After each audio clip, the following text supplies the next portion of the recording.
As they were walking by this nice park, he just made sure no one is able to see him and he tried to strangle her to death. The girl managed to run away and he was just running after her. She started screaming. People gathered to find out what's happening.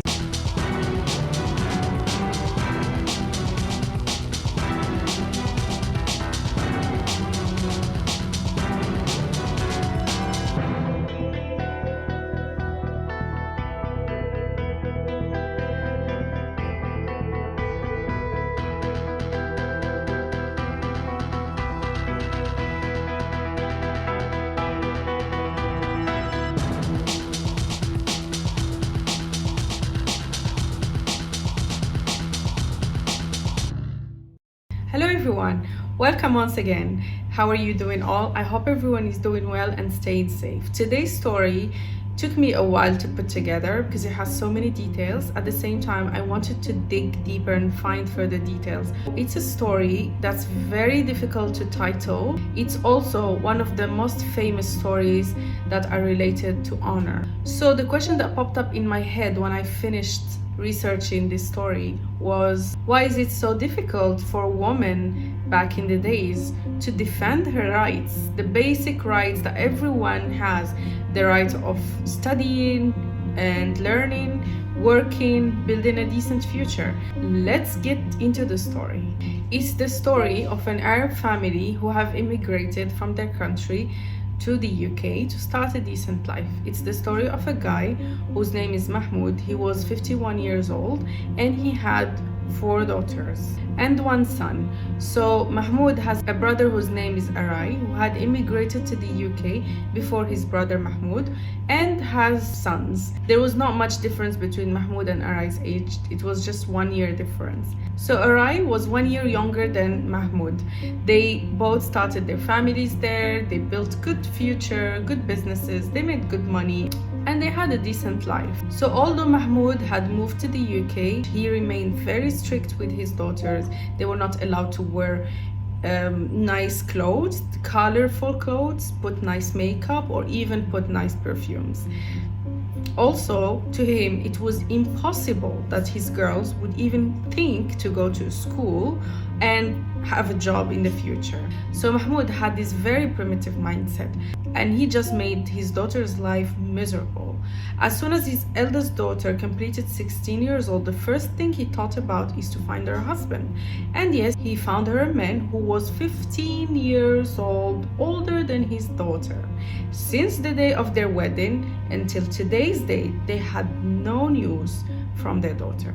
She completely disappeared. And he did the same thing with his second daughter. As soon as she completed the age of 15, he actually got her a husband who is even more than the double of her age.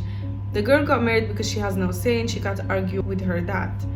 The third daughter was rebellious and she refused completely to just follow her dad's rules. And that's why she decided to run away and start her life where she can study, build a future, and be happy. Basic needs, right? So for 4 years, her dad has been looking for her and he couldn't find her. He went absolutely crazy and his only mission was to find his missing daughter because to him that's damaging his family's reputation.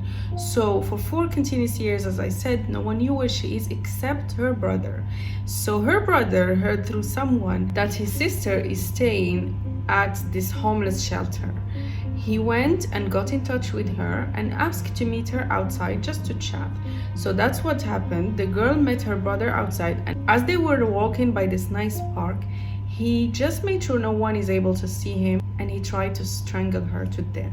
The girl managed to run away and he was just running after her. She started screaming. People gathered to find out what's happening and she decided to forgive him as he was begging her and telling her, "It was never my idea to do this to you. It's my dad who had sent me, had asked me to go find you and kill you." So the girl then decided to let her brother go away. She didn't call the police as he was her unique brother and she loved him. So the girl then decides to change her accommodation and she started moving from a house to another. She started wearing niqab, so she covers her entire face so that no one recognizes her when she goes out. So the pressure starts to raise, and Mahmoud starts to feel incapable of handling his daughter's matter, especially that his family started to tell him, "You have a weak personality, she's creating all this mess around you," especially his younger brother. So his younger brother told him, "How about your fourth daughter? You have to find her husband, otherwise, she might cause the same issue here and she might decide to run away." The youngest daughter's name was Benaz. Benaz was 17 years old, and as her other sister, she also wanted to study, accomplish a beautiful, bright future. So the dad found a husband for his youngest daughter. Also, this husband, she had never seen him, she never met him, only on the day of the wedding. So she had no choice but to marry him. When she got married, her husband started beating her constantly. Every single day, he used to beat her to the point that she was always full of bruises. And he made sure that she covers those bruises before they go out so that people don't recognize what happened. And he told her, if people ask you what happened to you, just say that you fell down or you just hit something. And yes, the daughter, whenever she visited her parents, she used to beg them just to rescue her from what she's going through. Of course, the dad refused because to him, his reputation and his honor was the most important thing in his life. Frustrating. So Banaz had no choice but to continue living with her husband. She spent 2 years of misery. She was suffering every single day. One day, in October 2005, she managed to run away from her home. She went straight ahead to the police station and she told them everything that she had experienced in the last 2 years. Of course, she also told them about what her dad will do to her if he finds out that she ran away. Unfortunately, the police didn't really take seriously what Banaz was saying, and they called her dad, and he just pretended that he had accepted what happened and that he would just take his daughter back home. That's exactly what happened. He took his daughter, they went back home, and he pretended life is normal, everything is fine. He told her husband to divorce her. And again, this is another type of pressure that the dad is not willing to cope up with. So Banaz started secretly speaking to this guy whose name is Suleiman, and they became friends. He was her relief, her go-to. She used to share with him all the misery that she's living through with her parents and everything she had been through. Her friendship with Suleiman had developed and they started loving each other. One day, her father finds out. He beat her almost to the point that she was about to die, and he locked her in the house. He did not allow her to leave the house for 2 months continuously. The girl started to feel depressed and the dad felt bad for his daughter, so he allowed her to go out. She started seeing again Suleiman, but without exposing herself so much so that her father wouldn't really find out. One day, as she was standing at the metro station with Suleiman, one of her cousins sees her and ran to the dad to tell him that his daughter was speaking to someone at the metro station, and it didn't seem like someone she didn't really know. So he said that it seems like they have a romantic relationship.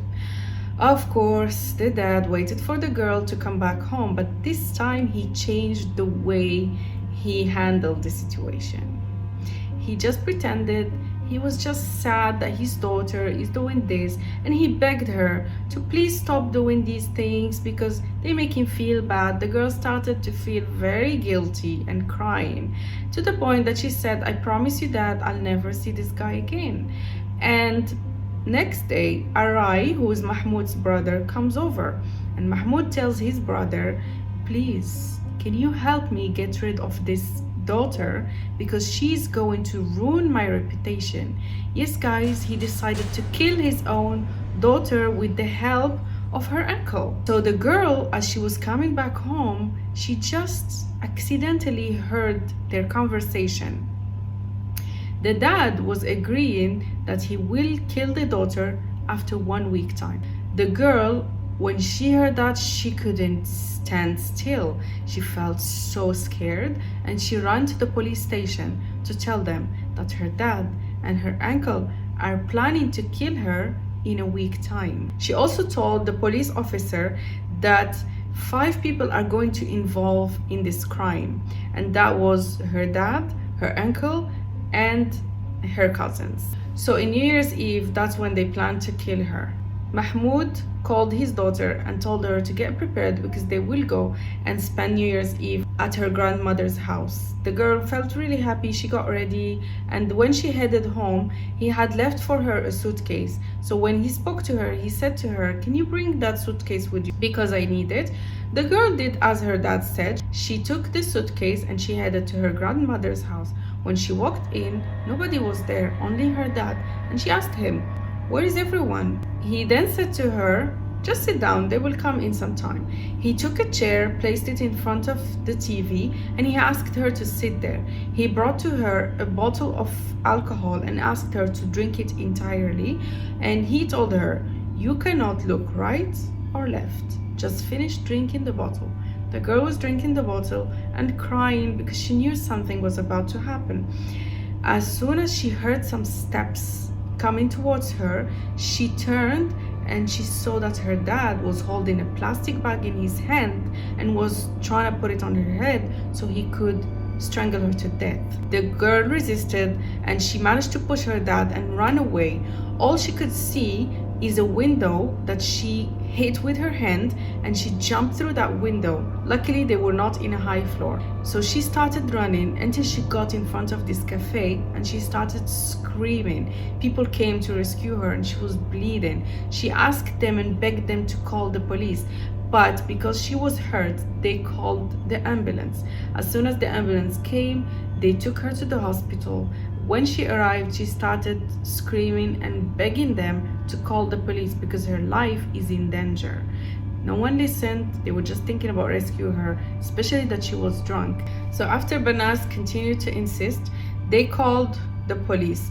As soon as the officers came, Banaz told them everything. Unfortunately, they did not believe her, to the point that they told her, "You seem like someone who's not responsible. First of all, you're completely drunk and you might just be hallucinating and saying things that are not even there."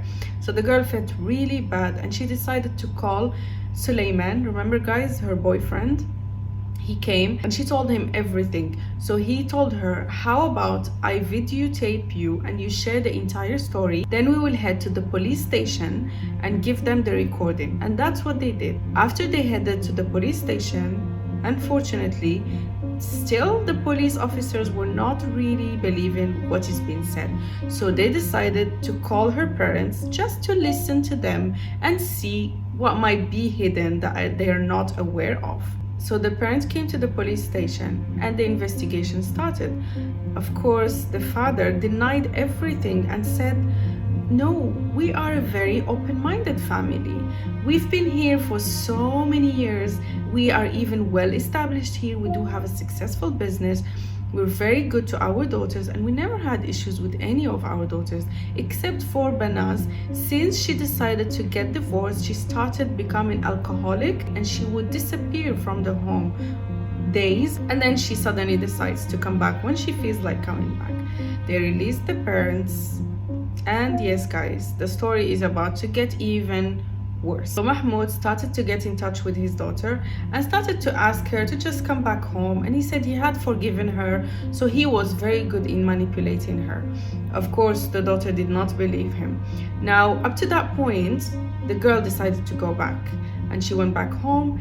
Then Suleiman started to try to get in touch with her, but she was not responding for an entire week. So on the 26th January 2006, Suleiman decided to head to the police station and say that Banaz is missing. When he went there, luckily, the entire crew had changed to a new crew. So they were listening to what he was saying and they were looking and digging to find out what might have happened. They looked through the filing system and they found the recording. They found the note that the girl had left. So they started to believe that maybe something is happening to this girl. They decided to head to her parents' house to look for this girl. When they knocked the door, the dad opened in a very calm mood and welcomed them in. They asked him, "Where is Banaz?" He said, "She had disappeared. We had told you that this daughter is out of control. She gets drunk and she leaves the house for days, and then she comes back when she decides to. So that's exactly how they managed to convince them. Now, one of the investigators is a lady that had worked on different crime cases, is very aware of the culture of this family. So as she was going around the house, she noticed that all the family's members' pictures are there except Banaz's picture. And she knows that as per the culture, when someone dies, they remove their picture. Now, of course, still they don't have an evidence and they just left. A few days later, Suleiman went to the police and told them that someone has tried to stab him. So it turns out that the guy who tried to kill Suleiman was one of the cousins of Banaz. His name was Muhammad Hamad. They arrested him and they put in the same cell another prisoner, pretending that he's a prisoner, just so that he can get him to confess on something and share with him a story that could lead them to finding Banaz. So day after day, the guy managed to win the trust of Muhammad Hamad, and he told him the entire story proudly of the crime that he had committed. So he told him that when Banaz came back home, her dad was just acting normal with her until she feels calmer and she doesn't decide to run away once again. So he then one day calls his brother and his nephews and tells them to come over. He told them, Banaz is sleeping in the room. I want you guys to go inside. Do whatever you want to do with the girl, but don't come out of the room until she's dead. Before he does all of this, he had asked his wife and his only son to leave the house so that he can do whatever he wants without having any interruptions. And yes, guys, her 3 cousins and her uncle went inside the room. They raped the girl. And then, at the end, Muhammad Hamad takes his knee, puts it on her stomach, and tries to strangle her. He says that it took them 4 minutes so that the girl dies. It wasn't easy, as he said. Poor girl, she was fighting for her life. And then they put her in a suitcase and they used their friend's car to take her to this friend's house. So they had a friend who owned this house that was just, a second house. And so he took the girl, they went there and they buried her. So Muhammad Hamad did not tell the guy where they had buried her. Of course, it wasn't difficult for the police to start the investigation. So they put a GPS tracker in the car of their friend. They were easily able to find the house where the girl has been buried. They headed there and they found the suitcase buried under the ground. So they took the body out, they arrested the dad and the uncle and one of the cousins. Unfortunately, 2 of the cousins managed to run away. After finishing the autopsy, they gave the body back to the mom so that she can bury her daughter, and she refused. Can you imagine? How cruel. They arrested the dad and the uncle and they were both given life sentence, which has been calculated to 25 years of jail to the dad and 26 years of jail for the uncle, 23 years of jail to the son, the cousin that was found. As for the 2 other cousins, one of them escaped to this country, and guess how they found him? He did a car accident and he hit 2 people that were dead. As they were investigating, they found out that this guy is wanted, so they deported him back to the UK, and that's when he was arrested and he got 23 years of jail. Now the remaining guy, he was hiding in a very small village. One day he had a work accident where he cut his leg badly. As he was moved to the hospital, he gave his details. As they were put in the system, they could tell that he's someone that is wanted as well. They also moved him to the police station and he was arrested for 23 years as well. So guys, this is the end of today's story. Personally, as I was preparing this story, it was really heavy because things really felt really difficult to even go through. I was just wondering why Banaz didn't run away. I had so many questions in my head. Why did she forgive her dad? But I think, it's because I feel angry and sad for the girl at the same time. So thank you guys for hanging out with me today. I'll see you on the next story. Bye.